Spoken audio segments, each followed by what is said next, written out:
أعوذ بالله من الشيطان الرجيم.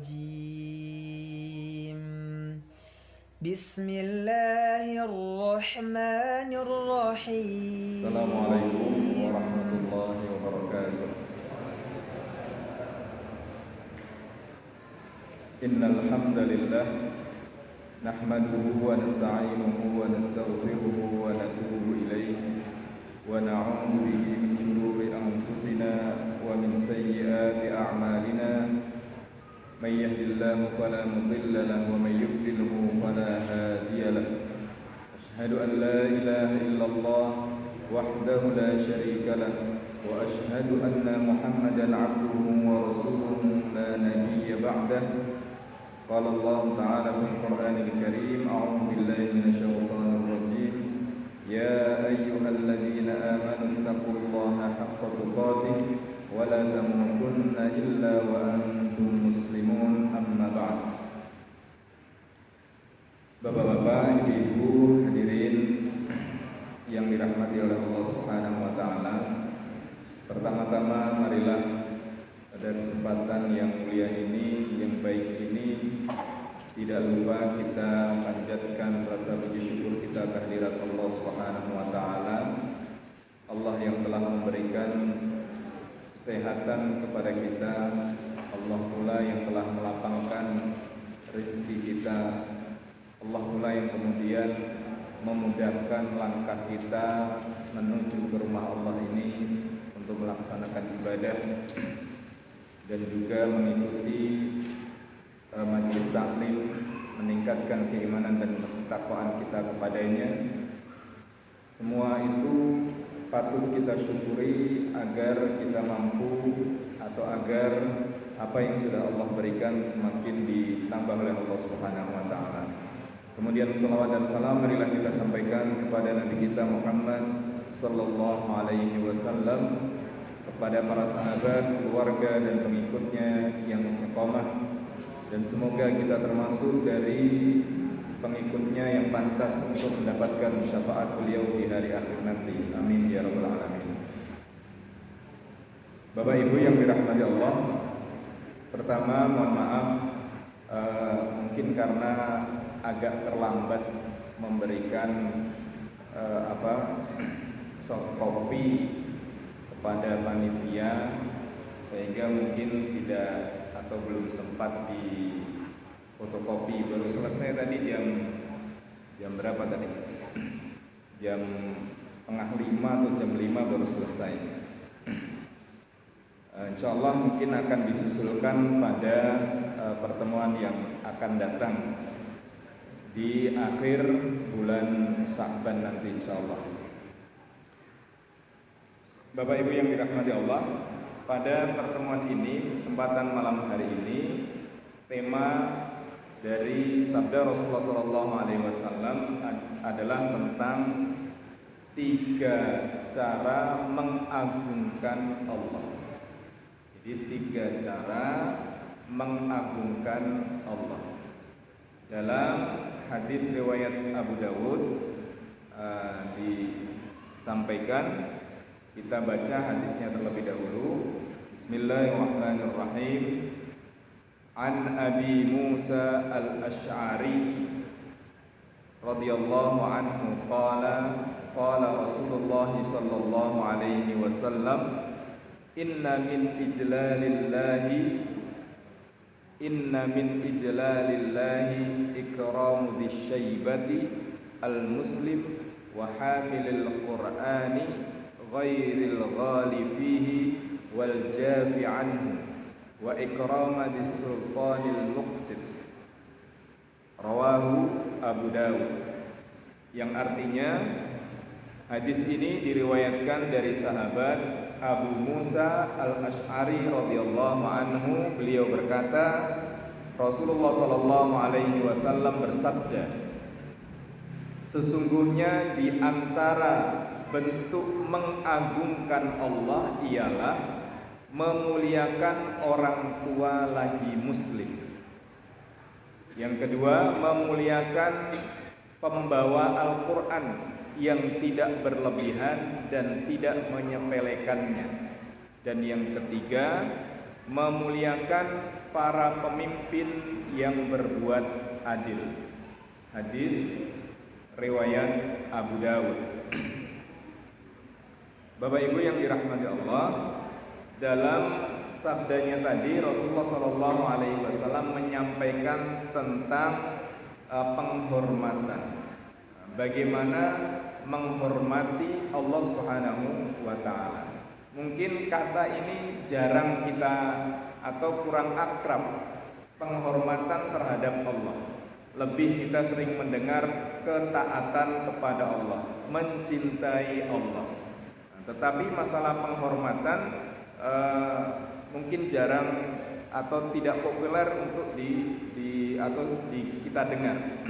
Nah, di sini Rasulullah SAW menyampaikan bahwasanya kecintaan kita kepada Allah, penghormatan kita kepada Allah itu tidak hanya diekspresikan, diwujudkan dalam bentuk ibadah kita kepada Allah Subhanahu wa taala, tetapi juga terwujud dalam penghormatan kita pada kelompok tertentu atau orang-orang tertentu yang memang mereka mempunyai keistimewaan maupun kemuliaan. Artinya bahwasanya ketika kita menghormati beberapa hal yang disampaikan Nabi ini, itu pada dasarnya kita telah melakukan ketaatan kepada Allah Subhanahu wa taala. Karena memang yang kita ketahui bahwasanya iman kita kepada Allah itu juga dilihat dari bagaimana hubungan kita dengan orang-orang yang ada di sekeliling kita.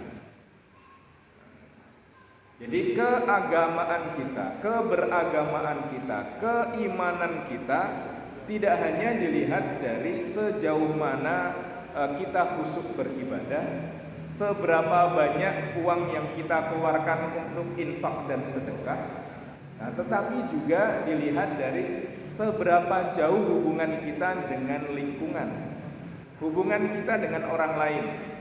Beberapa sabda Nabi yang kita bahas sebelum-sebelumnya juga menjelaskan itu.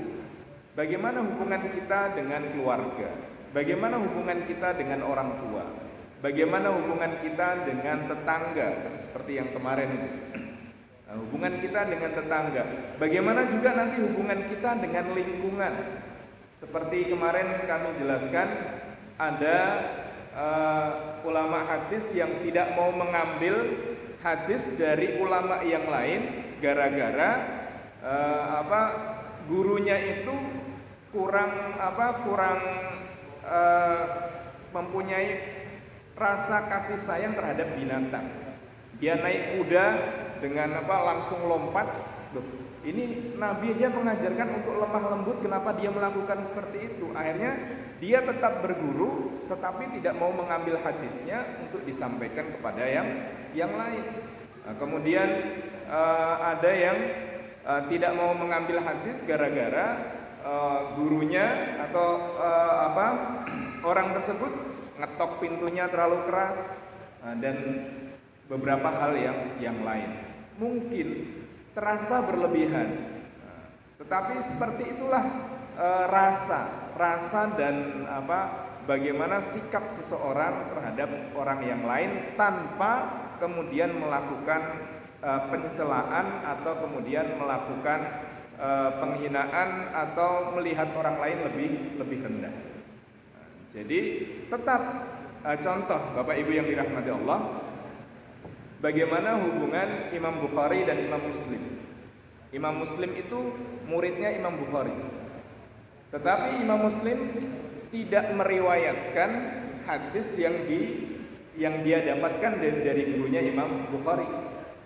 Karena suatu ketika beliau melihat ada gurunya yang lain itu tidak suka dengan Imam Bukhari, kemudian disampaikan secara vulgar. daripada kemudian dia mengambil dari si A atau si B kemudian menjadikan hubungan yang tidak baik, akhirnya kedua-duanya ditinggalkan. Nah, meskipun tetap belajar dari kedua gurunya tersebut. Ini suatu hal yang luar biasa. Nah, di dalam sabdanya Rasulullah SAW ini, Rasulullah menyampaikan bagaimana kemudian hubungan kita dengan Allah Subhanahu wa taala juga dilihat dari sejauh mana kita menghormati di antaranya ketiga kelompok ini. Yang pertama adalah ikramu bisyaibati al-muslim. Di sini memang saya artikan memuliakan orang tua. Tapi kalau secara letterlek itu memuliakan bisyaibah, orang yang sudah beruban. Nah, kalau diartikan orang yang sudah beruban repot, Pak. Karena ada orang yang muda pun beruban. Nah, padahal Rasulullah itu menyampaikan kalau terhadap yang sama umurnya atau lebih bawah itu dengan istilah mencintai. Tetapi kalau yang lebih tua itu menghormati. Laisa minna malam yuhibbu saghirana walam yuwaqqir kabirana.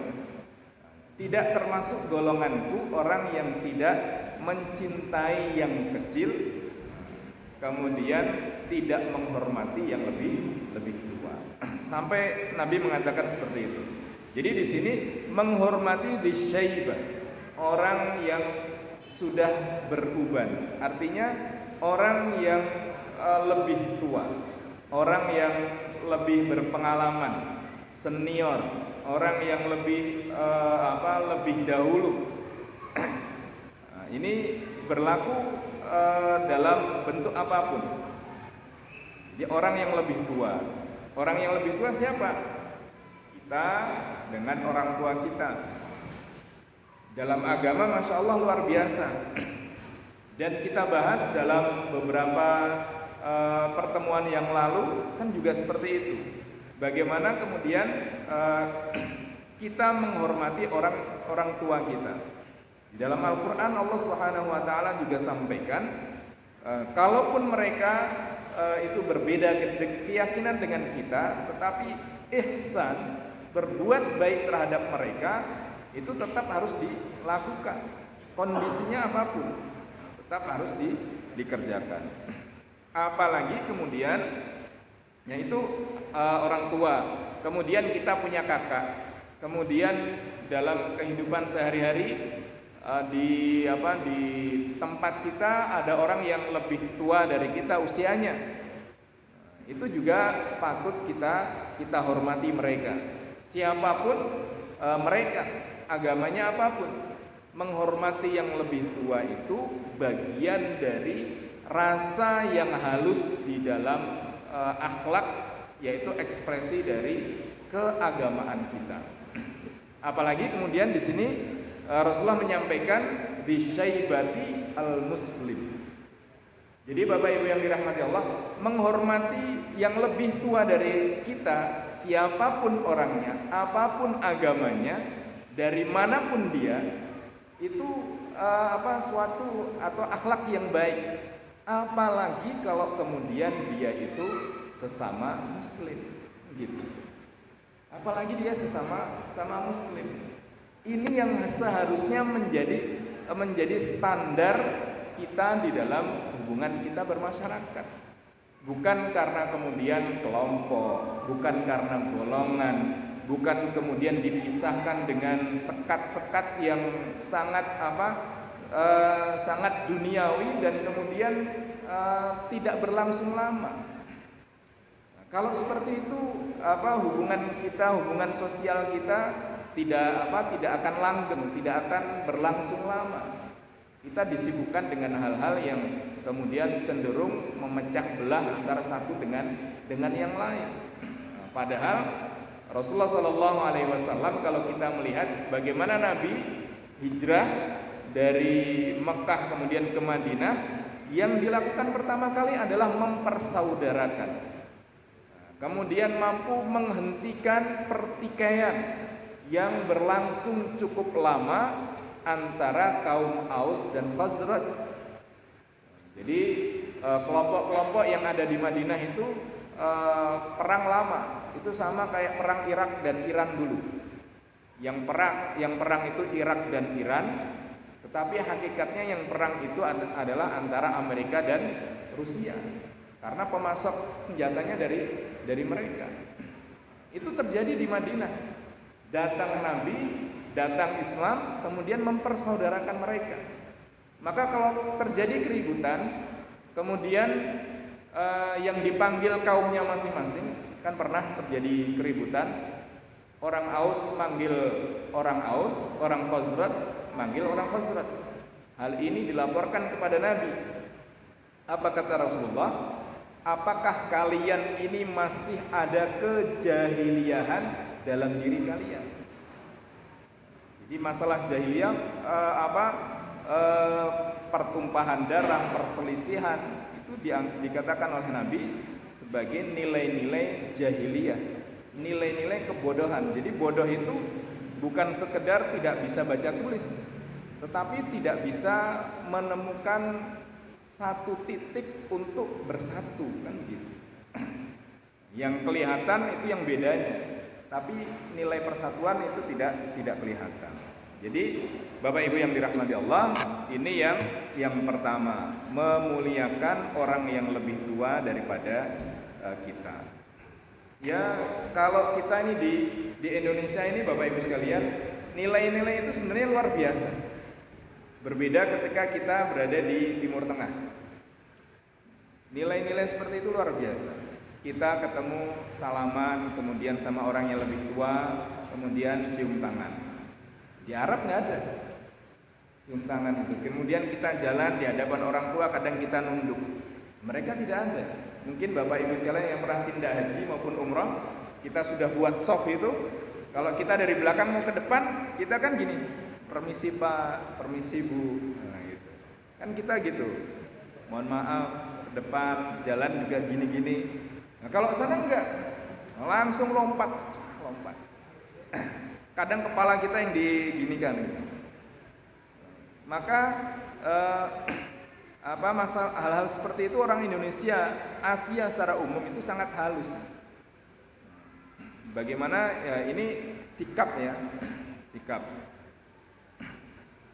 Kemudian yang selanjutnya, bagaimana kemudian mengagungkan Allah, menghormati Allah. Yang kedua adalah menghormati hamilil Quran. Menghormati hamilil Quran itu pembawa Al-Quran. Yang dimaksud dengan pembawa Al-Quran bukan orang yang membawa mushaf. Kan perlu dibedakan, meskipun sudah menjadi bahasa yang umum. Quran itu buku yang tertulis Al-Quran itu kan kita sering menyebutnya itu Al-Quran. Nah, itu sebenarnya mushaf Al-Quran. Hamilil Quran bukan orang pembawa mushaf itu. Maka dikatakan hamilil Quran, pembawa Al-Quran, orang yang membawa Al-Quran bukan dalam lembaran-lembaran. Maka hamilil Quran itu sering diartikan sebagai orang yang hafal Al-Quran. Menghormati orang yang menghafal Al-Quran. Tetapi dalam salah satu syarah hadis tadi saya baca, hamilil Quran itu adalah bisa masuk itu orang yang sering membaca Al-Quran atau sudah rutin membaca Al-Quran, orang yang menghafal Al-Quran, dan orang yang mengkaji Al-Quran. Maka kita menghormati orang-orang yang seperti itu. Mungkin di antara kita Bapak Ibu yang dirahmati Allah, kita tahu ada di antara saudara-saudara kita yang sudah rutin, konsisten membaca Al-Quran, dihatamkan dalam waktu tertentu, menghatamkan sendiri gitu. Jadi ada motivasi, memang ini baik. tapi tidak bisa dikatakan hatam Al-Quran. Nah, sekarang ini karena biar kita termotivasi membaca Al-Quran, kita membentuk kelompok. Misalnya 30 orang lah. Si A juz 1, si B juz 2, sampai kemudian yang terakhir yang ke-30 juz 30. Dibaca selesai 1 juz hatama. Ya belum. Itu menghatamkan Al-Quran bersama-sama. Ya baik.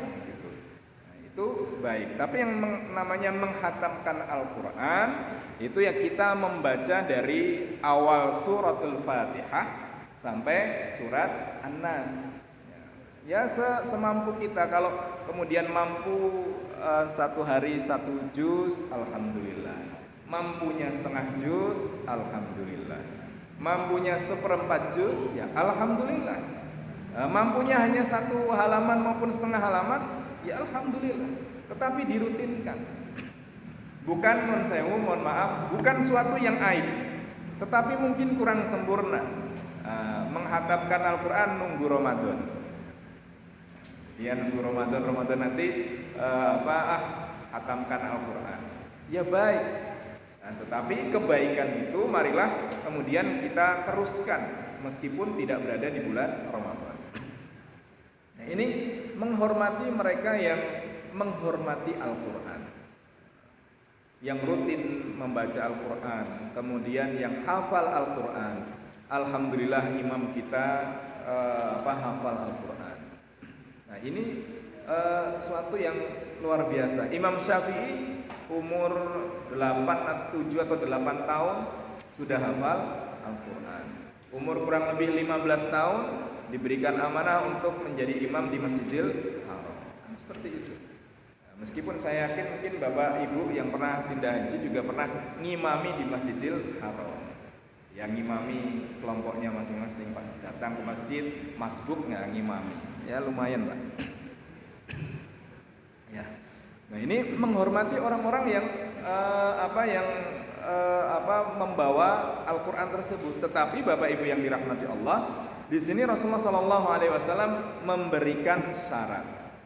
Ada pembaca Al-Quran itu yang ghali dan jafi.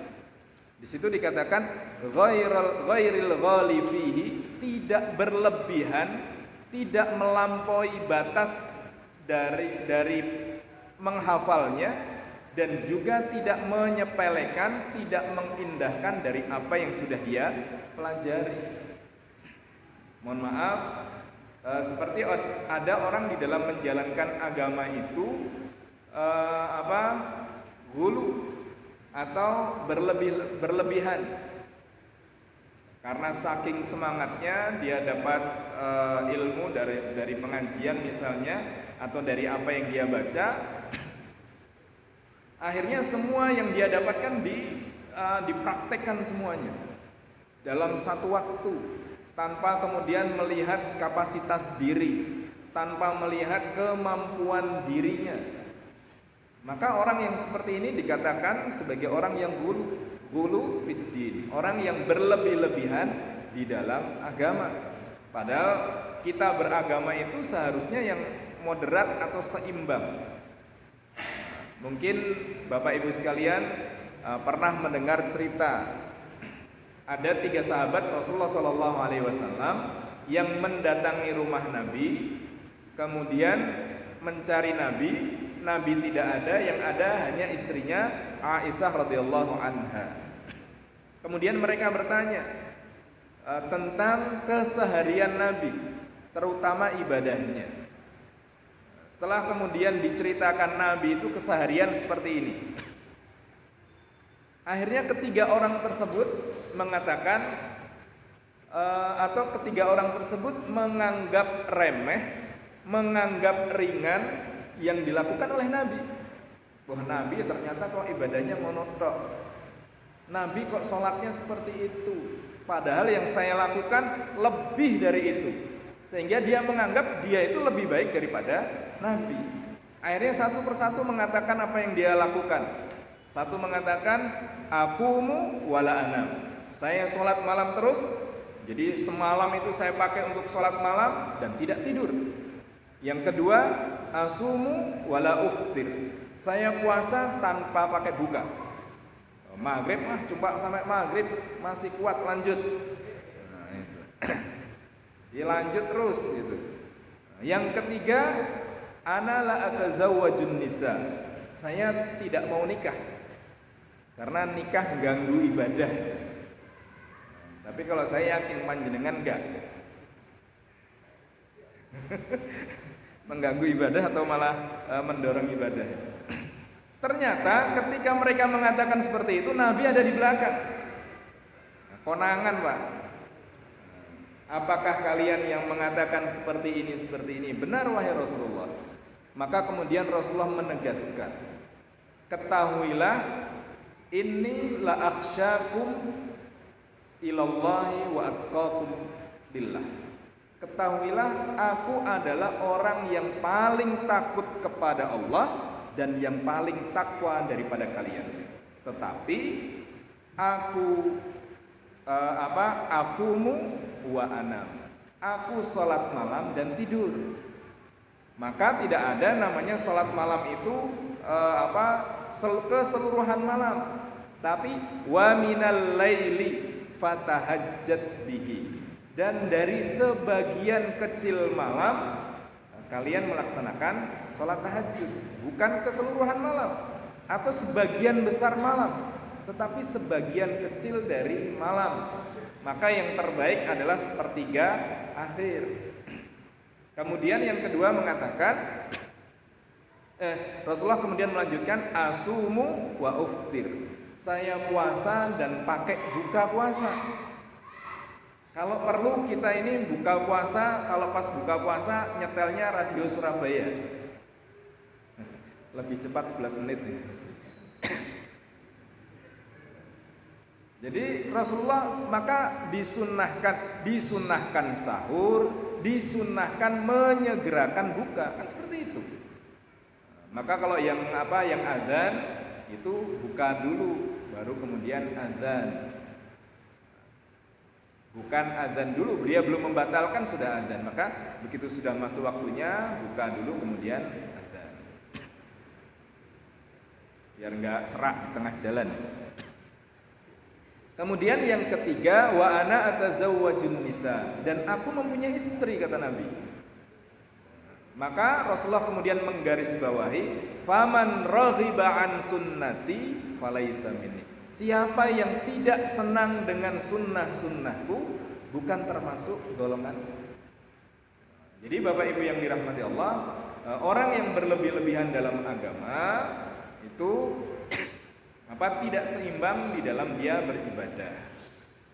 Mana yang wajib dan mana yang sunnah, mana yang kemudian anjuran, mana yang kemudian harus dilakukan secara rutin dan mana yang kemudian tidak harus dilakukan secara rutin. Ini hafal Al-Quran, mempelajari Al-Quran berlebih-lebihan seperti itu. Ya, contoh kalau berlebih-lebihan dalam membaca Al-Quran, semalam dipakai untuk baca Quran. Jadi Bapak Ibu sekalian, kalau baca Quran, kalau sudah ngantuk berhenti. Jangan karena ingin menyelesaikan satu juz ngantuk kemudian dipaksa untuk tetap membaca Al-Quran. Kalau ngantuk wudu, balik baca Quran masih ngantuk, selesai. Dilanjutkan kalau sudah seger. Karena biasanya kalau ngantuk baca Quran lompat-lompat, Pak. Baca masih di baris 2 gitu. Tahu-tahu kita lanjutkan baris keempat. Itu ngantuk di dalam membaca Al-Quran, ngantuk ketika sholat malam. Nah ini memang kita berusaha. Kalau sudah mentok tetap ngantuk, ya sudah, istirahat sebentar, bangun kemudian dilanjutkan seperti itu. Nah, selain berlebih-lebihan ada juga wal jafi anhu, orang yang menyepelekan bacaan Qur'annya. Jadi al-jafi anhu itu menyepelekan, menganggap ringan bacaan Qur'annya. Maka Bapak Ibu yang dirahmati Allah, hafidul Qur'an, orang yang hafal Al-Qur'an itu tanggung jawabnya berat. Tidak sekedar menghafal, tapi mempertahankan hafalannya. Maka ketika seorang hafid kemudian dia menjadi imam itu, dia menjaga hafalannya terus. Jadi kalau Bapak Ibu sekalian, panjenengan punya hafalan Quran, dibaca Pak Ibu. Pas sholat malam itu panjenengan punya hafalan Quran yang panjang-panjang itu dibaca. Nah, kalau terus terang, kalau saya pribadi, saya memang tidak sepakat dengan sholat dengan membaca Al-Quran. Kan ada sekarang standing Quran, saya memang kurang sepakat itu. Memang ada yang membolehkan, kalau saya pribadi tidak. Lebih cenderung apa yang sudah kita hafal itulah yang kita baca. Nah, sebagaimana di dalam Al-Quran Allah sampaikan, faqra'u ma tayassara minal Quran. Maka bacalah yang mudah bagimu dari Al-Quran. Nah, panjenengan hafal surat Sabihis gitu, ya sekali-kali dibaca Pak. Kan lumayan itu, sholat malam baca Sabihis, agak panjang sedikit. Jangan hafalannya agak banyak, pas sholat malam yang dibaca kuliah sama kulhu. Allah waladhdallin amin. Qul ya ayyuhal kafirun. Rakaat kedua qul huwallahu ahad. 2 rakaat. Berdiri lagi, ya variasinya tambahnya Al-Falaq sama Nas. Qul a'udzu birabbil falaq. Rakaat kedua qul a'udzu birabbin nas. Sudah 4 rakaat. Berdiri lagi, kuliah lagi. Bukannya tidak boleh, boleh. Kan dulu pernah kami sampaikan, ada Rasulullah pernah membaca surat Zalzalah 2 kali. Sampai sahabat mengatakan, kami tidak tahu Rasulullah itu lupa atau sengaja. Jadi boleh. Ya cuma kalau baca hafalannya banyak, ada Ad-Duha, ada Zalzalah, kemudian Al-Bayyinah. Nah, ketika sholat malam dibaca. Akan semakin banyak variasinya, akan semakin banyak saksi kita di hadapan Allah Subhanahu wa taala. Kan seperti itu. Ya. Yang terakhir di antara mengagungkan Allah Subhanahu wa taala adalah ini agak pemahamannya memang kita harus agak hati-hati di sini. Yaitu menghormati Dzulqanil Muqsit. Menghormati orang-orang yang mempunyai kekuasaan yang adil atau pemimpin yang adil. Pemimpin yang adil pantas dihormati. Karena dalam Islam itu sangat mengagungkan yang namanya pemimpin. Sampai-sampai yang kelompok pertama yang mendapatkan naungan Allah di hari akhir, di kiamat nanti, yang pertama adalah Al-Imamul Adil, pemimpin yang adil. Dan banyak sabda Nabi yang menjelaskan tentang pemimpin yang adil ini. Tetapi ketika kita membahas masalah pemimpin yang adil, ya jangan hanya ketika mendekati pemilu. Nanti pemimpin yang adil ini ditafsirkan sesuai dengan dengan warnanya masing-masing. Warna merah dia akan menjelaskan tentang pemimpin yang adil sesuai dengan warna merahnya. Warna biru sesuai dengan warna birunya. Warna hijau sesuai dengan warna hijaunya, dan seterusnya. Kadang-kadang kita berbicara masalah agama terkait dengan pemimpin, wah ini bicara masalah politik. Tidak. Kita mendudukkan perkara pada tempatnya. Mau pemilu, nggak pemilu, kita bicara masalah pemimpin. Ya karena memang di dalam Al-Quran maupun dalam banyak sabdanya Rasulullah menjelaskan juga. Nah tinggal kita mensikapi dengan baik. Nah ini menghormati pemimpin yang berbuat adil. Meskipun adil itu ya relatif kemudian. Adil yang seperti apa? Maka dalam kajian masalah siasat syariah itu tidak boleh keluar dari pemimpin yang sudah ditetapkan dan seterusnya. Menasehatinya dengan nasihat yang baik, kan seperti itu. Dan Bapak Ibu yang dirahmati Allah, ketika ketiga hal ini, di situ ekspresi dari kita menghormati orang lain, maka ini pada dasarnya kita sudah menjalankan agama. Dan ketika kita menjalankan agama, pada dasarnya kita sudah melakukan ketaatan kepada Allah Subhanahu wa taala. Bapak Ibu yang dirahmati Allah, saya rasa ini yang dapat kami sampaikan. Yang terakhir, mungkin kalau nanti ada pertanyaan, kami hanya mengingatkan, jadi Bapak Ibu yang dirahmati Allah, ada banyak hal tantangan yang ada di hadapan kita. Jadi kita ini dihadapkan dengan fenomena yang luar biasa. Kalau mungkin sebelumnya ada yang rame pernikahan beda agama, meskipun sudah sering, cuma kan terakhir-terakhir kemudian di blow up kencang. Belum lagi pernikahan sesama jenis, banyak Pak. Itu juga sudah vulgar. Khawatirnya kemudian ini menjadi sesuatu yang dianggap biasa. Belum lagi kemarin ada yang ditayangkan di YouTube itu banyak, silakan dibaca. Ada yang mempertanyakan Al-Qur'an. Ini ayat Al-Qur'an, ayat-ayat yang yang mendorong terjadinya intoleransi dan terorisme itu dibuang. Kan repot, Pak. Sebenarnya masalah intoleransi dan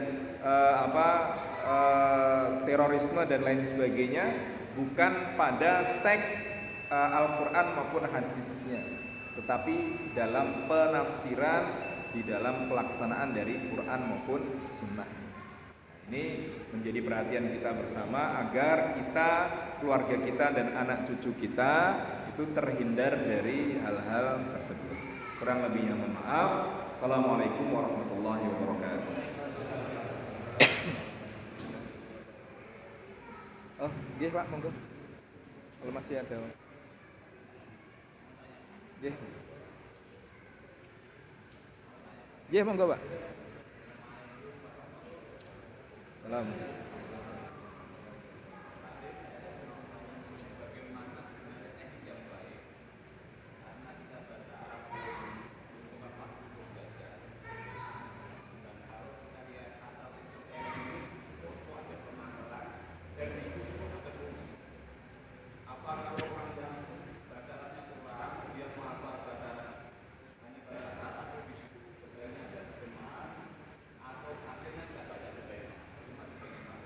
Baca Quran gitu Pak?